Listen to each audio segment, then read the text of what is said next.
And welcome back. A lot of guys have been asking me if they should buy the Typhoon Mark 1B. And I can't really answer them all individually, so I decided to answer them all at the same time in a very short video. I will have a Sea Fury video up tomorrow for the gameplay. I just have this for today right now. The Typhoon Mark 1B. If you are a Typhoon enjoyer and you have flown the other one quite substantially and you think to yourself, well, I really like the Typhoon. This one's going to be premium, I'll get more rewards, I need to pay less when I die. All in all, it's a win-win scenario. And if you compare the two, there are some minor differences. The main one is going to be, or at least visually, is going to be the propeller. This one has 4 blades, this one has 3. And if you compare the stat cards, they are relatively similar. There is something that you might notice. Well, that's the horsepower. This one has 2017 and the premium one has 1995. So that's 20 horsepower less. It's about 1%. It's not that stellar. The issue is that the actual Tech Tree variant, yeah, I took all the engine mods off. If you put all the engine mods on, you are looking at about 10% decrease in power. This one almost has 2200. This one doesn't even break 2000. At least that's on the web. If you are looking at the takeoff power, it's also much higher.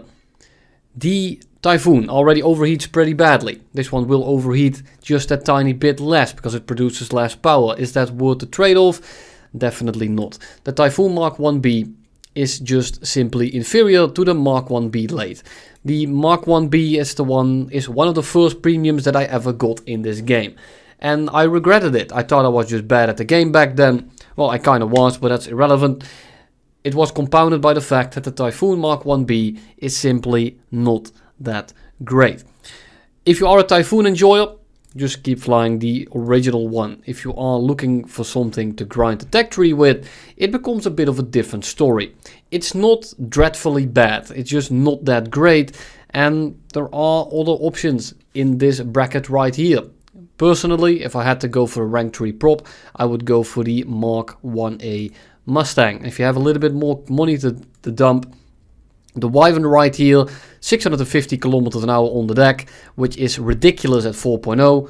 If you want to go for fighters, you can just rush yourself in, get 3 kills. If you want to go for ground units, you are the first one in 2. This is a very boring plane to fly, let's say. It's very one-dimensional, it's just stupidly fast, and that's about it. 1200 rounds. It's a bit more expensive. So if you are looking for this kind of price range, just get the Mark 1A. You're going to be much better off.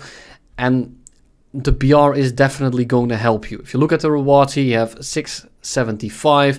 And for this one is also much lower. So in terms of a reward standpoint, it's not even worth it to get this one over the Mustang Mark 1A. There is really not an argument to be had. The Thunderbolt here, as well as the Hellcat, aren't the greatest. The Hellcat Mark II is okay. It's not the best. I would still say get the Mustang Mark 1A. And if you have a little bit more money to spend, just get the Wyvern. And that's really all there is to it. I'm not going to make this much longer. I just wanted to make this a very quick recap or a very quick overview on why you should or maybe shouldn't. And if you are familiar with my channel, you know that I have premium guides all over the place, so I don't want to make this an entire British tech tree grind video again.